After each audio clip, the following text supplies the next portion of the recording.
ஆன்மீக நண்பர்களுக்கு வணக்கம். ஆன்மீக குறிப்பு என்னோட சேனலில் நான் புதுசாக பதிவிட்டுக்கிட்டு இருக்கேன் மக்களே. என்னோட தகவல் ஷார்ட்ஸ் எல்லாத்தையும் பார்த்து நீங்கள் சப்போர்ட் பண்ணுங்கள். என்னோட சேனல் உங்களுக்கு பிடிச்சிருந்ததுன்னா லைக் பண்ணுங்கள், ஷேர் பண்ணுங்கள், கமெண்ட் பண்ணுங்கள். இன்றைக்கி ஒரு ஃபுல் வீடியோஸ் அப்லோட் பண்ணலாம்ட்டு ஃபுல் வீடியோஸ் அப்லோட் பண்ணியிருக்கேன். அந்த வீடியோஸை பாருங்கள். எனக்கு ஷார்ட்ஸ் இன்னும் ஓப்பன் ஆகலை. ஷார்ட்ஸ் ஓப்பன் ஆனால் காலையில் 10 மணிக்கும் மாலையில் 4 மணிக்கும் போடலாம் அப்படின்ட்டு இருக்கேன். என்னோடய ஷார்ட்ஸையும் போய் பாருங்கள். இது என்ன வீடியோஸ் பார்த்தீங்கன்னா, நாம் பூஜை அறையில் எண்ணெய் வைத்து சாமி கும்பிடலாம். பூஜை அறையில் தண்ணீர் வைத்து சாமி கும்பிடுறது ஏன் தெரியுமா அப்படிங்கிறது தான் இன்றைக்கி லாங் வீடியோஸாக பதிவிட்டிருக்கேன். நம் பூஜை அறையில் மண், வெள்ளி, தாமிரம், ஈயம், பித்தளை, செம்பு போன்ற உலோகங்களால் ஆன பொருட்களை பயன்படுத்தி தண்ணீர் வைப்பதால் நேர்மறை ஆற்றல், செழிப்பு மற்றும் மன அமைதி அதிகரிக்கும் என்று சாஸ்திரத்தில் சொல்லப்பட்டுள்ளது. நாம் பூஜை அறையில் தண்ணீர் வைத்து சாமி கும்பிடுவதால் மன அமைதி அதிகரிக்கும் என்று சாஸ்திரத்தில் சொல்லப்பட்டது மக்களே. நான் பூஜை அறையில் வைத்த தண்ணீரை மறுநாள் காலையில் என்ன செய்வது அப்படின்னா, பூஜை அறையில் வைத்து சாமி கும்பிட்டு அந்த தண்ணீரை நாம் வீட்டில் அதாவது பூஜை அறையில் வைத்து சாமி கும்பிட்டு அந்த தண்ணீரை உங்களுக்கு மேலே ஓடு இருந்துச்சுன்னா ஓட்டில் ஊற்றி விட்டுறலாம். கூரை இருந்துச்சுன்னா கூரையில் போட்டுடலாம். இல்லை நாங்கள் ஃப்ளாட்டில் அப்படி இருக்கிறோம் அப்படின்னா மேலே கொண்டு போய் அந்த தண்ணீரை ஊற்றுவதால் என்ன ஆகும் அப்படின்னு பார்த்திங்கன்னா, துர்சக்திகள் நீங்குமின்றி நம்பப்படுகின்றன. நம்ம வீட்டில் உள்ள கெட்ட சக்திகள்லாம் நீங்கப்பட்டுள்ளது அப்படின்னு நம்பப்படுகின்றன. வீட்டில் நேர்மறை எண்ணங்களை அதிகரிக்க பூஜை அறையின் வைத்த தண்ணீரை தினமும் மாற்ற வேண்டும். அந்த சாமி கும்பிட்ட தண்ணீரை தினமும் நம்ம மாற்றி வைத்து சாமி கும்பிட வேண்டும். ஒவ்வொரு செவ்வாய்க்கிழமையும் வெள்ளிக்கிழமையும் நாம் தண்ணீரை வேறு பாத்திரங்களில் வைத்து சாமி கும்பிட்டு அந்த தண்ணீரை மாடியில் அல்லது கூரையில் ஊற்றுவதனால் வீட்டில் உள்ள கெட்ட சக்திகள் நீங்கும் என்று நம்பப்படுகிறது. சாமி கும்பிடையில் தண்ணீர் வச்சு சாமி கும்பிட்டா நமக்கு ரொம்ப நல்லதுங்க. வீட்டில் நேர்மறை எண்ணங்கள் அதிகரிக்க பூஜை அறையில் வைத்த தண்ணீரை தினமும் மாற்ற வேண்டும். அந்த தண்ணீரை தினமும் மாற்றி நாம் வழிபடுவதனால எதிர்மறை சக்தி வீட்டை விட்டு அகலும் என்று நம்பப்படுகிறது. கெட்ட சக்திகள், எதிர்மறை சக்திகள் நம்மளோட வீட்டில் இருந்துச்சுன்னா அதை பூஜை அறையில் தண்ணீர் வைத்து சாமி கும்பிடுவதனால அந்த கெட்ட சக்திகள் நீங்கி நம்மளுக்கு மன நிம்மதியை அளிக்கும். வீட்டில் எதுவும் பிரச்சனை, எதுவும் செய்வினை கோளாறு எல்லாத்துக்குமே இந்த தண்ணீர் நம்ம சாமி கும்பிட்டுட்டு கூரையில் ஊற்றுவதனால கெட்ட சக்தி எல்லாம் நீங்கி நம் வீட்டில் சந்தோஷங்கள், மகிழ்ச்சி நிறைவருங்க. சண்டைகள், சச்சரவு எதுவும் இல்லாமல் நாம் சந்தோஷமாக வாழலாம். அதனால் நம் வீட்டில் பூஜை அறையில் தண்ணீர் வைத்து வழிபடுவதனால் ரொம்ப நல்லதுங்க. சாமி கும்பிடுவதனால நம்ம வீட்டில்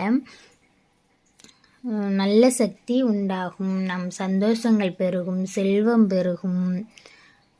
வீட்டில் எல்லாமே நமக்கு நல்லது வருங்க.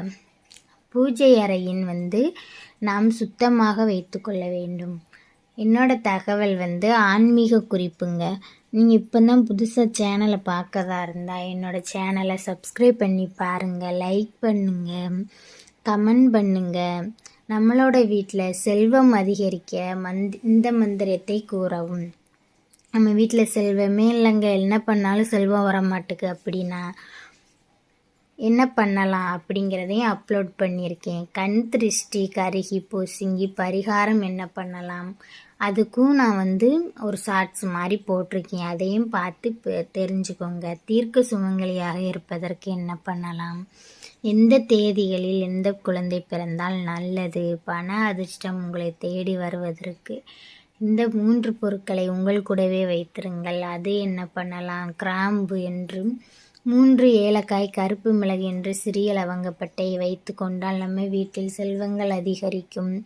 பெண் குழந்தை பிறந்தால் என்ன செய்யலாம், நம் வீட்டில் கண் திருஷ்டி அதிகமாக இருந்தால் என்ன பண்ணலாம், அதெல்லாம் ஒரு ஷார்ட்ஸ் மாதிரி போட்டிருக்கேங்க. அதையும் பார்த்து தெரிஞ்சுக்கோங்க.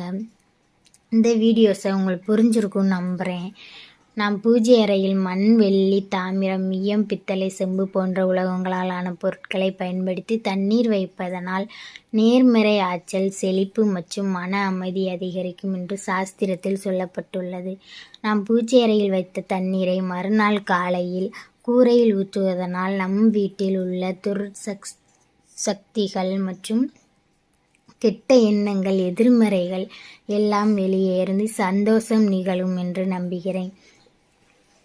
இந்த சேனல் உங்களுக்கு பிடிச்சிருந்ததா? சேனல் லைக் பண்ணுங்கள், சப்ஸ்கிரைப் பண்ணுங்கள், கமெண்ட் பண்ணுங்கள். லைவு காலையில் 10 மணிக்கும் சாயங்காலம் 4 மணிக்கும் இருக்கும். லைவுக்கு வாங்க. செல்வம் பெருகுவதற்கு என்ன பண்ணலாம்? பூஜை அறையில் என்ன பண்ணலாம்? பெண் குழந்தை பிறந்தால் என்ன பண்ணலாம்? கெட்ட எண்ணங்கள் வீட்டிலிருந்து வெளியேறுவதற்கும் நல்ல சக்திகள் உள்ளே வருவதற்கும் என்ன பண்ணலாம்? நாம் செல்வங்கள் அதிகரிப்பதற்கு என்ன பண்ணலாம் அப்படிங்கிறதையும் நம்மளோட சேனலில் ஷார்ட்ஸ் மூலமாக உங்களுக்கு அப்லோட் பண்ணியிருக்கேன். ஷார்ட்ஸை பார்த்து தெரிஞ்சுக்கோங்க. என்னோடய சேனலை சப்ஸ்கிரைப் பண்ணுங்கள். புதுசாக ஆரம்பிச்சிருக்கிறதுனால இப்போ தான் புதுசாக லாங் வீடியோஸ் போட்டிருக்கேன். அதனால் எப்படி போடுறது என்று தெரியவில்லை.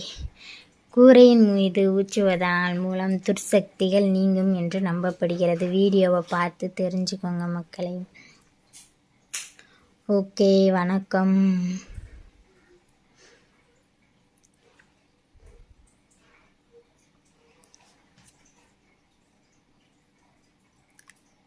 நம்மளோட ஆன்மீக குறிப்பு நம்மளோட சேனலில் ஒரு ஷார்ட்ஸும் நல்ல விதமாக நாங்கள் அப்லோட் பண்ணியிருக்கோம். வீட்டில் பூஜை அறையில் வைப்பதனால் அந்த தண்ணீரை என்ன பண்ணலாம்? கூரையின் மீது ஊற்றுவதன் மூலம் துர்சக்திகள் நீங்குமின்றி நம்பப்படுகிறது. வீட்டில் நேர்மறை எண்ணங்களை அதிகரிக்க பூஜை அறையில் வைத்த அந்த தண்ணீரை தினமும் மாற்ற வேண்டும். இதனால் எதிர்மறை சக்தி வீட்டை விட்டு தினமும் அகலும் என்று நம்பப்படுகிறது. செல்வங்கள் பெருகும். நம் வீட்டில் சந்தோஷங்கள் நிலைக்கும்.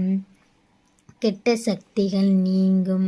சங்கடங்கள் நீங்கும். நம் வீட்டில் சந்தோஷம் நிலைக்கணும், செல்வம் பெருகணும் அப்படின்னா நம்மளோட சேனலை பாருங்கள், பார்த்து தெரிஞ்சுக்கோங்க. ஆன்மீக குறிப்புகளை பற்றி தகவல்களை நான் அப்லோட் பண்ணிக்கிட்டு இருக்கேங்க. என்னோடய சேனலை சப்ஸ்கிரைப் பண்ணுங்கள், சப்போர்ட் பண்ணுங்கள் மக்களே. இந்த லாங் வீடியோஸ் உங்களுக்கு பிடிச்சிருந்ததுன்னா கமெண்ட் பண்ணுங்கள். லாங் வீடியோஸில் என்ன புரிஞ்சது, உங்களுக்கு என்ன பிடிக்கலை, வேறு எது வீடியோஸ் அப்லோட் பண்ணணும் அப்படிங்கிறதையும் கமெண்டில் நீங்கள் ஷேர் பண்ணிங்கன்னா நான் அது மாதிரியே வீடியோஸ் போட ட்ரை பண்ணுவேன் மக்களே. என்னோடய சேனலை நீங்கள் பார்த்து சப்போர்ட் பண்ணுவீங்கன்னு நம்புகிறேன். சப்போர்ட் பண்ணுங்கள். ஓகே, நன்றி, வணக்கம்.